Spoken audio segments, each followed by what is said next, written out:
Every child could sing the Sky Ripper, but ancient codices held hints of other things. A stone that ate souls, a ruby that drank blood, a jewel only a righteous man could give away. Were all these things the Iblis stone? Long hidden in a buried temple? Another ancient item that was only resurfacing now? Drawn up from the deeps by the Emperor's horrific rituals?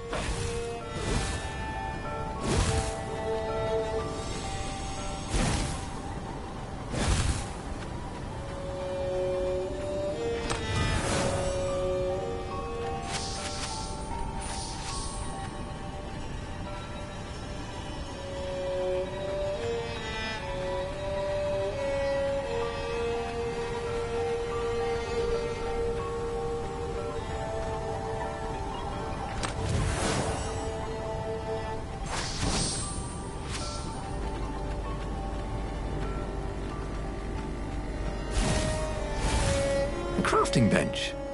Renato wondered what he could make with it.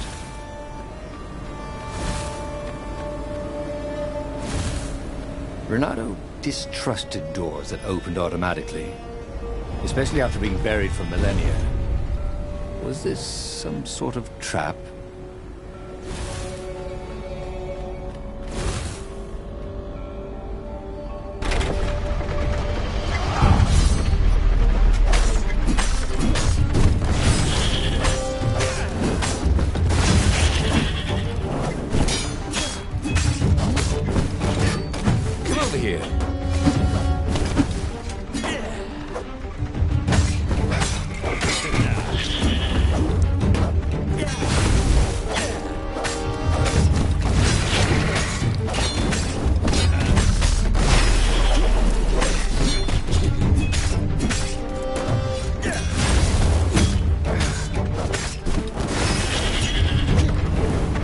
Ravens were already here, cawing in frustration. They were still searching for a way in. Good. Then he hadn't come too late.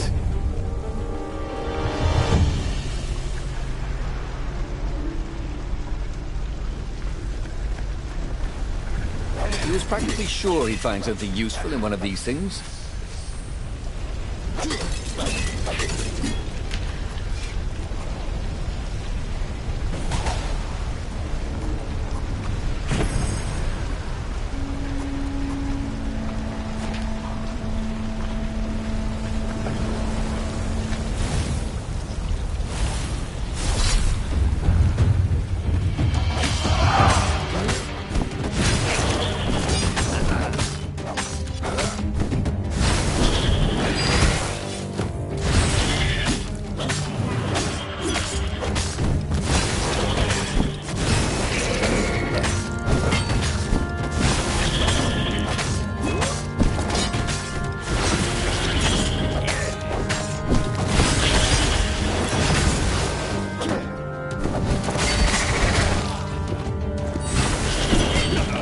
Can I borrow that?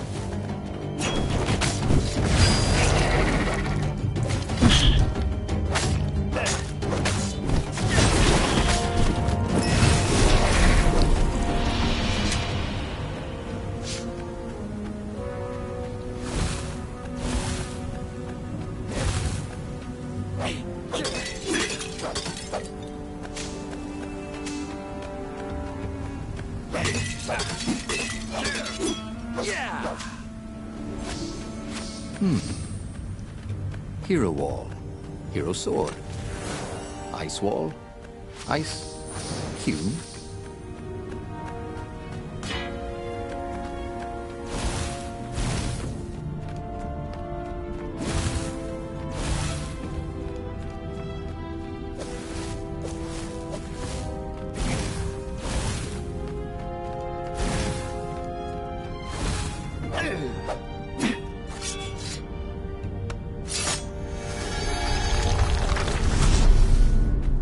What was really fun was hooking yourself onto a moving ship.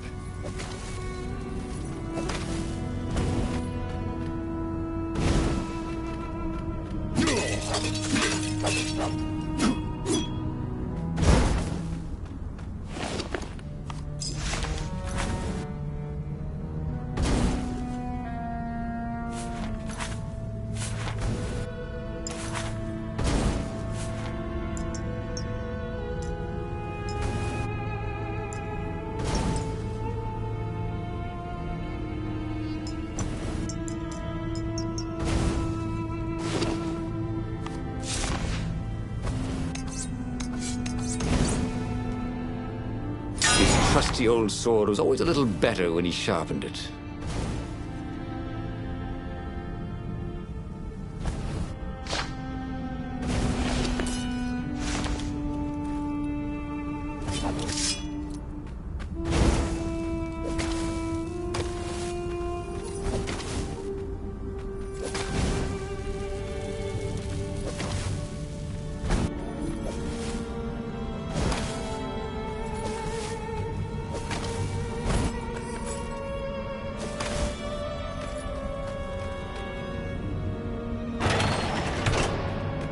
How could a temple to Iblis still even exist? The Transcendent Emperor had destroyed all the shrines of the lost gods after exiling them. Had it been buried in that long-ago battle? Or had Iblis foreseen his fate and hidden it from his enemy?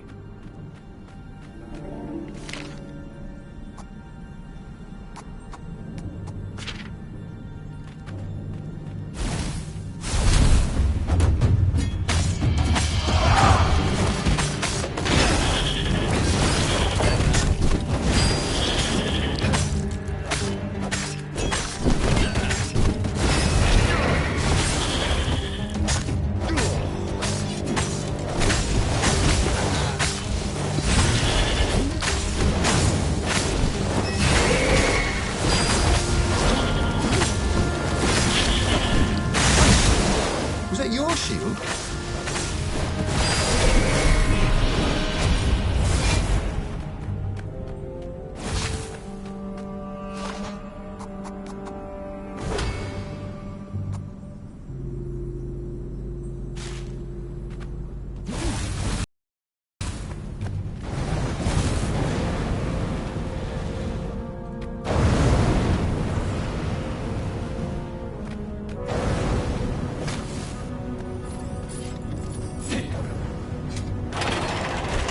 The Ravens, at least, could not get past this point.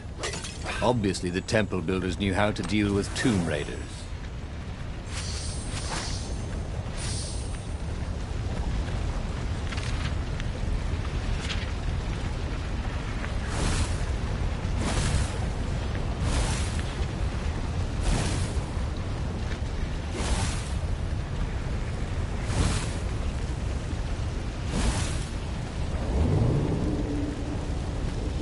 This was definitely better than pulling yourself up in a bucket.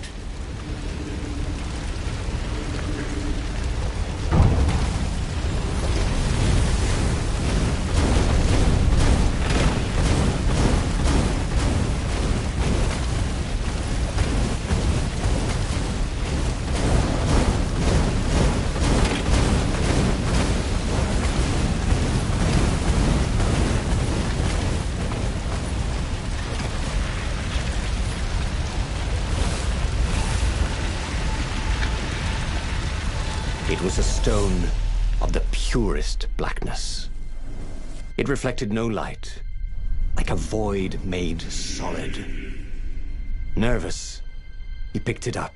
I can make you mighty. Who said that? It was the stone. Eager, thirsty.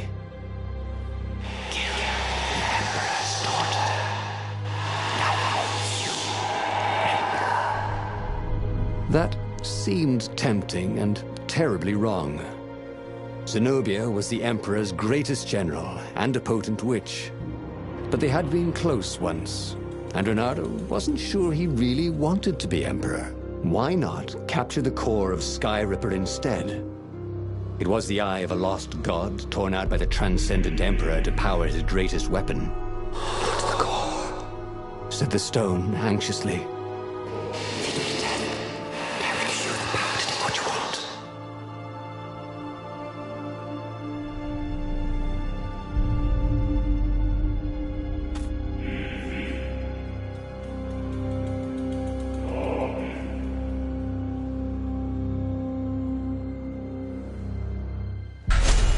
The stone bothered him.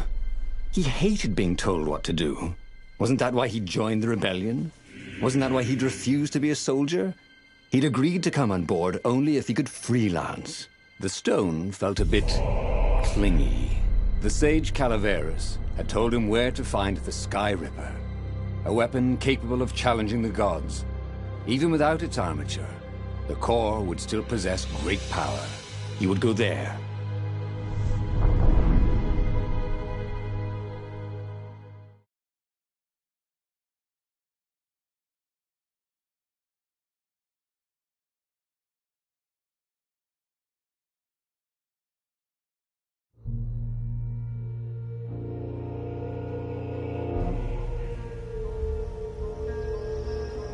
The moment he landed the Farfarer, Reynardo had a rare feeling of regret.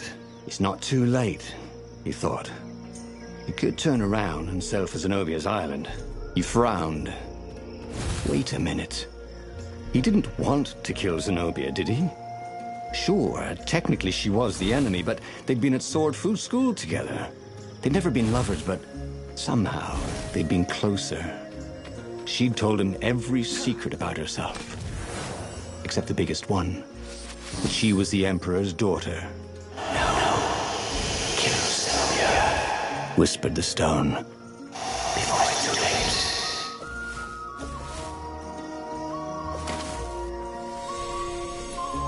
Ah, Zenobia.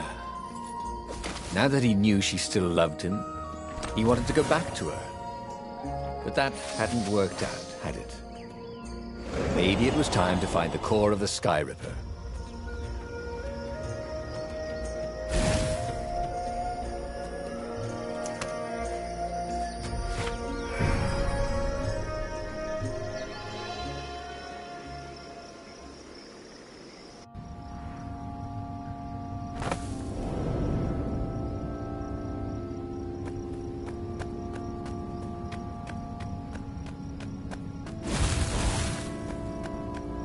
There was something sour in the air. Like the earth had ruptured over something that had been fermenting for a very long time. And this is why heroes are called dashing, Reynardo thought. See? Dashing? Get it?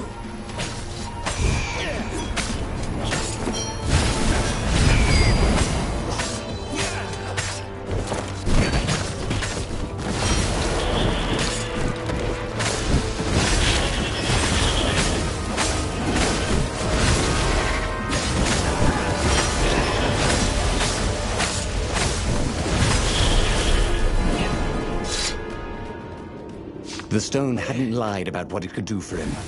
With each raven he cut down, he felt a jolt of power flowing into his arm. "You're weak," whispered the stone. "The core will kill you." "Are you afraid of it?" "No, don't be ridiculous," it chuckled. But it's unstable. It will poison you as much as carry it, and if you try to use it, it will explode catastrophically. Reynardo did not trust rocks that talked in his head. He went onwards.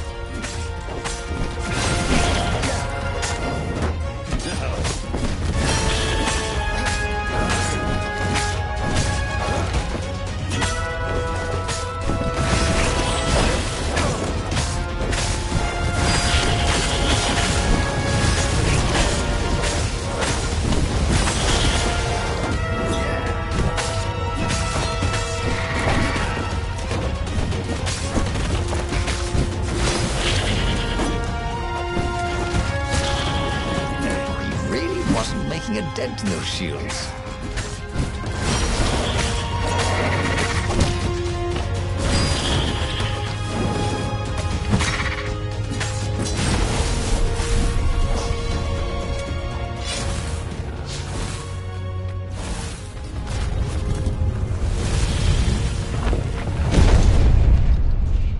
As he approached the core, the stone became hysterical.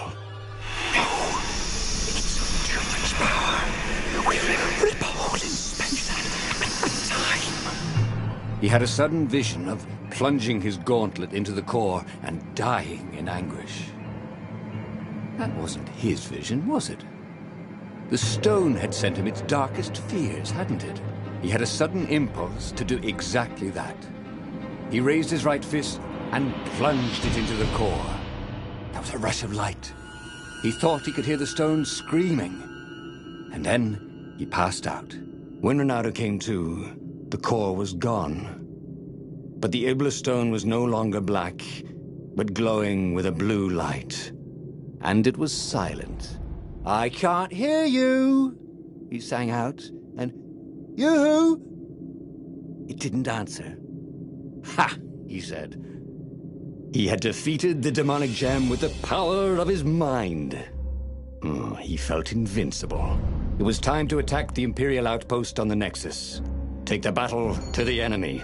But among the huge crystals, there was also an observatory. A wise man would probably ask the scientists exactly what he had first. How wise was he?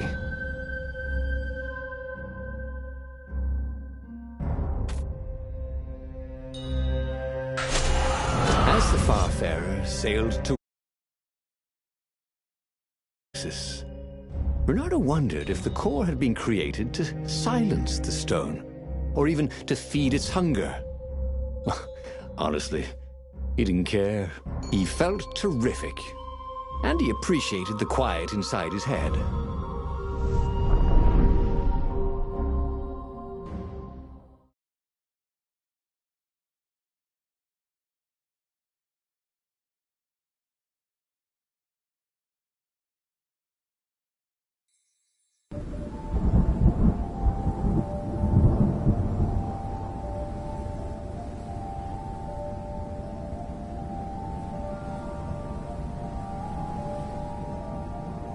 The Nexus was infested with ravens, but that didn't bother Renato.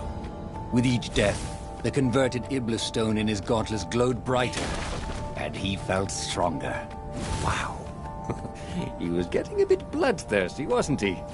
Well, he wasn't worried. He was a warrior. They're supposed to be bloodthirsty. Well, they really needed to redecorate anyway.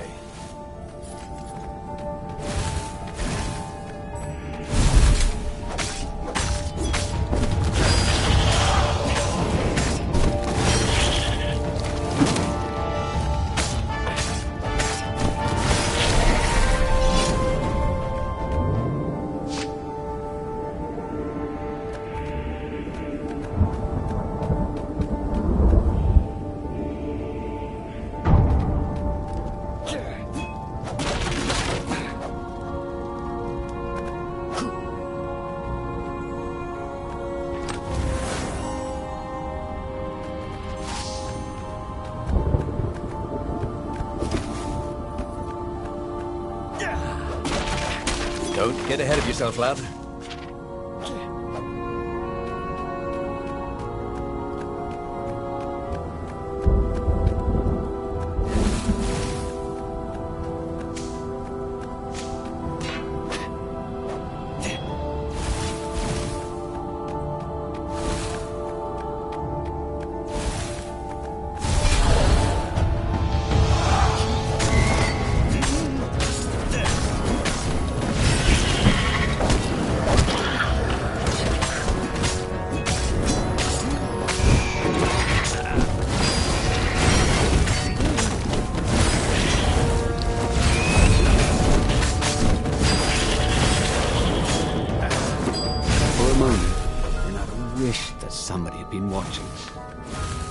The core, absorbed in the stone, was doing its job perfectly. Renato could feel a little eldritch jolt every time he downed a raven, but then it flowed into the glowing stone the way water flows down a riverbed. It all felt perfectly natural, as if all his life, this was what he had been meant to do.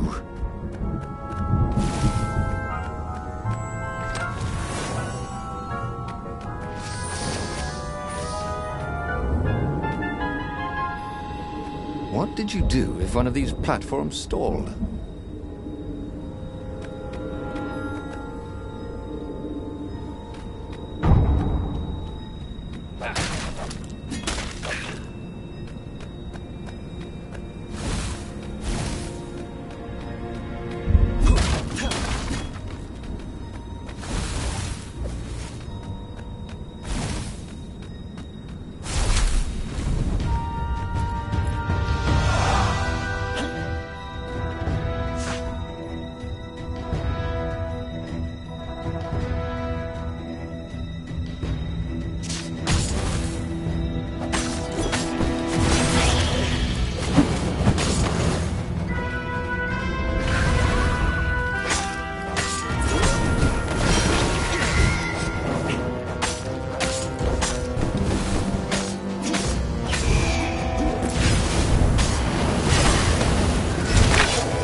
Renato tore through the last remaining guards at the outpost like hot coffee through snow.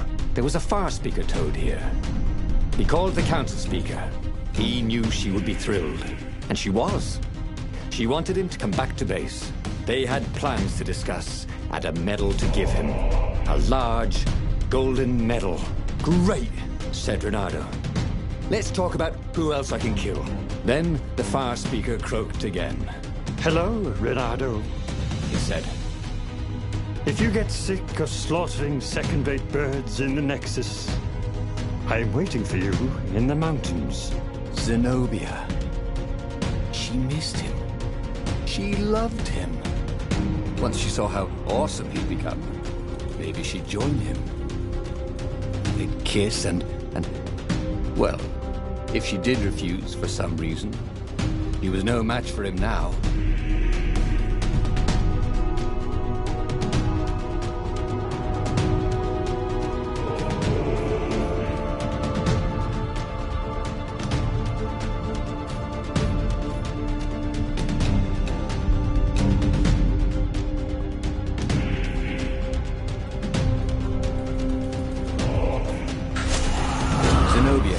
Taunting him. No doubt she hoped to lure him into a trap. Well, he was nobody's sucker. Especially not hers. He carried victory in his gauntlet. He would go where the council pointed him.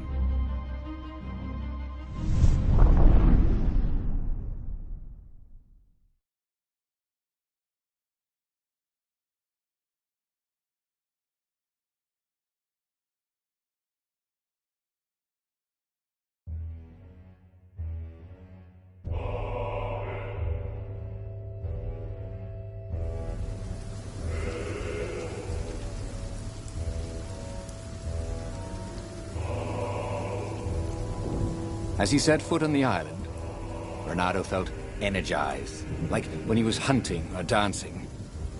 Then he smelt it, the stench of ravens. It was a good thing he was here too, before they tripped over the secret base. He was really saving the council toad's bacon, so to speak.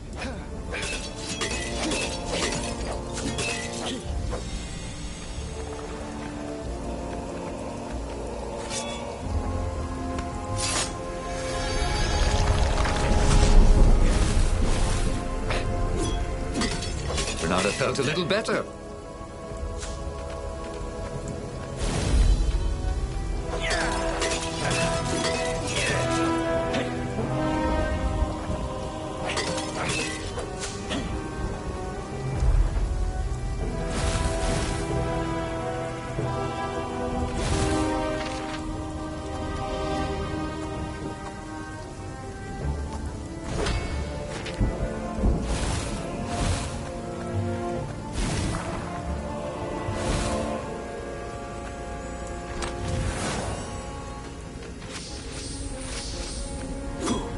Smashing things was fun.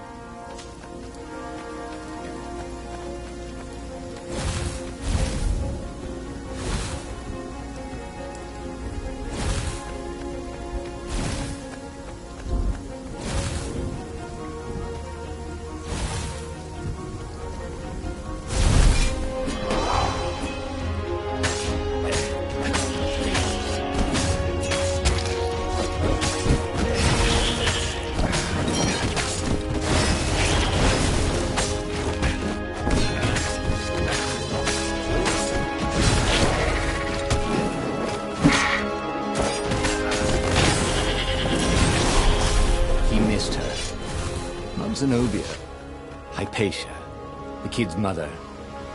Renato had never thought he'd date a librarian. He'd always figured himself for the barmaid type. But then, he'd never figured the library of Ubar would have comic books, or that Hypatia would know anything about them. He missed her.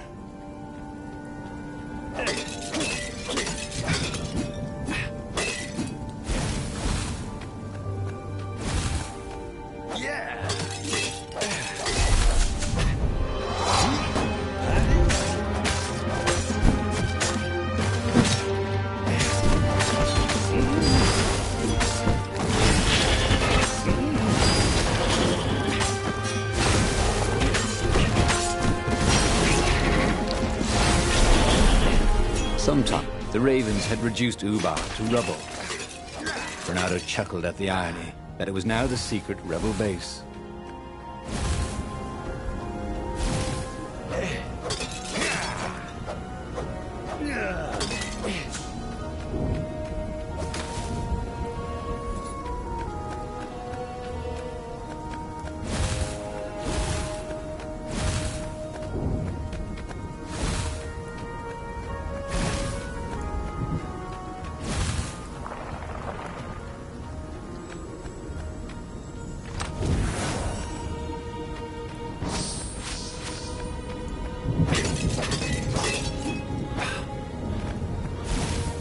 See? Renato was a hero of the revolution. He deserved a medal. Soon, he deserved every medal they had, and hopefully one big medal ceremony in front of everybody with trumpets so everyone could know what he'd accomplished.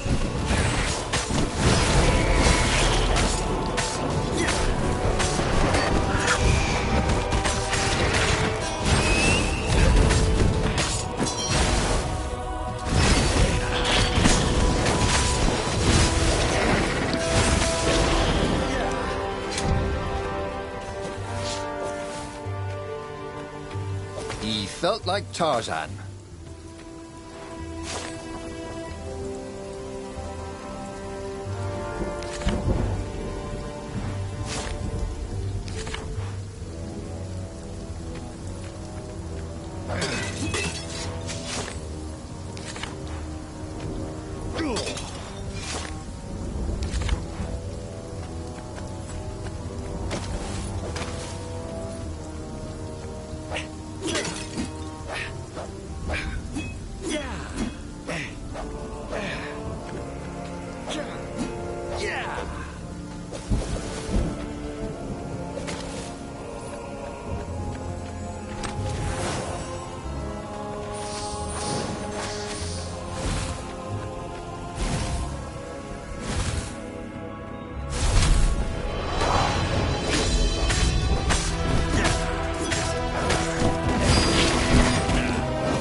These things could really use a hand.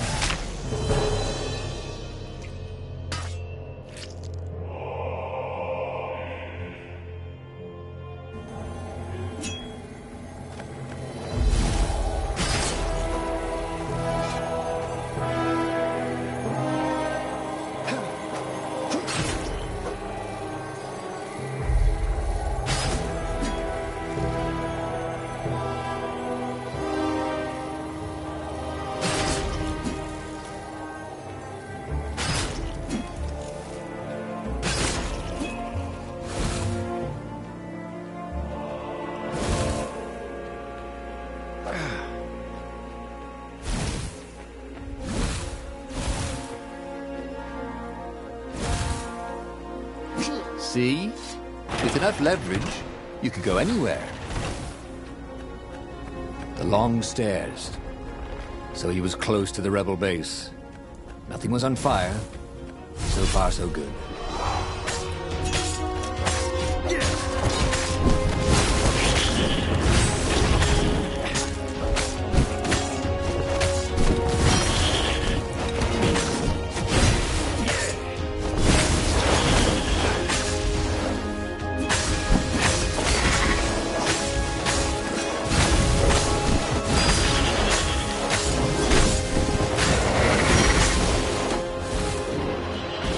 No hot potato.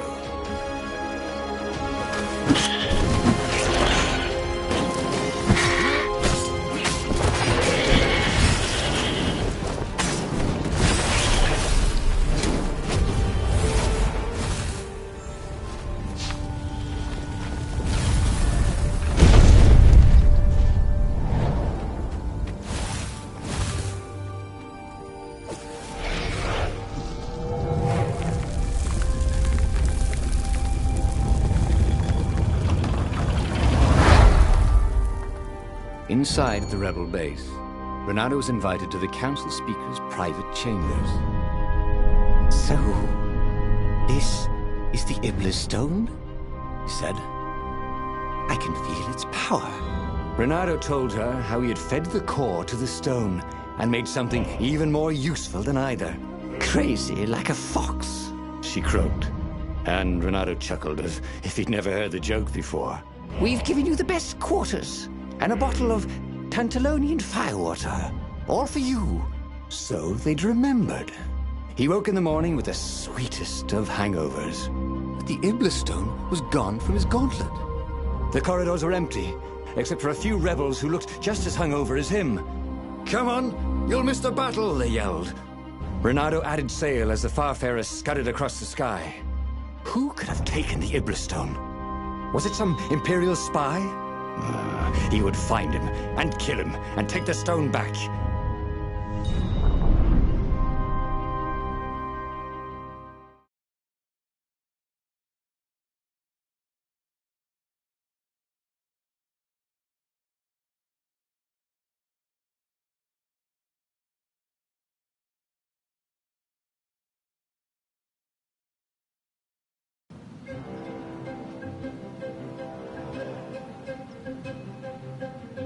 Renato had a bad taste in his mouth. He was killing ravens, but it wasn't fun. It felt like a chore. Oh, Renato hated chores. As a fox kit, he'd gone hungry rather than clean his room. He still didn't clean his room, he just moved house every few years. Who had the Iblis Stone anyway? Up ahead, he could hear screaming and croaking and cawing. But who was winning?